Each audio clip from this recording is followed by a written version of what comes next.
আসসালামু আলাইকুম। আপনি যদি শর্ট কনটেন্ট ক্রিয়েটর হয়ে থাকেন তাহলে আজকে হবে আপনার জন্য গেম চেঞ্জার। যদি আপনি YouTube এ শর্ট ভিডিও তৈরি করে থাকেন তাহলে এখন আপনি YouTube এ ঢুকে দেখেন ভাই YouTube কি করছে। আপনি যদি YouTube এর প্লাস আইকনে ক্লিক করে সেখানে যান, সেখানে দেখতে পাবেন উপরে কিন্তু AI এর একটা বাটন দেয়া দিছে Gemini এর। আমি এতদিন ভাবতেছিলাম যে Meta AI লঞ্চ করে দিছে ভাই, কিন্তু YouTube কি করতেছে? YouTube এ তো কোনো AI এর স্পষ্ট পাচ্ছি না।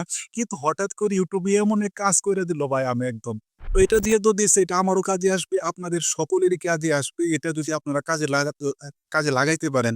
আর কিভাবে কাজে লাগাবেন সেটা তো আজকের ভিডিওতে আপনাদেরকে দেখিয়ে দেব। সেটার জন্য আপনারা চলে যান সরাসরি ওটা কি ওটা দেখান যাব না।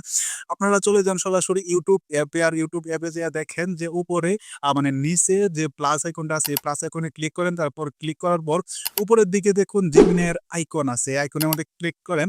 তারপর দেখেন এরকম একটা ইন্টারফেস শো হবে। হ্যাঁ, এখন উপর দিকে দেখুন photo to video, video, image, background. তো এর মধ্যে সবচাইতে বেশি কাজে যেটা আসবে সেটা হলো ফটো টু ভিডিও। তো এখানে ট্যাপ করুন।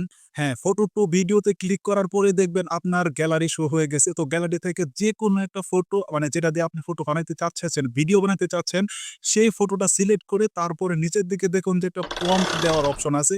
এখানে আপনার কাঙ্ক্ষিত প্রম্পট বাংলায় দেন, ইংরেজিতে দেন, হিন্দিতে দেন, আরবিতে দেন, ফার্সিতে দেন, যেকোনো ভাষায় প্রম্পটটা লিখে শুধুমাত্র প্রম্পটটা পেস্ট মানে প্রম্পটটা প্রেরণ করে দেন।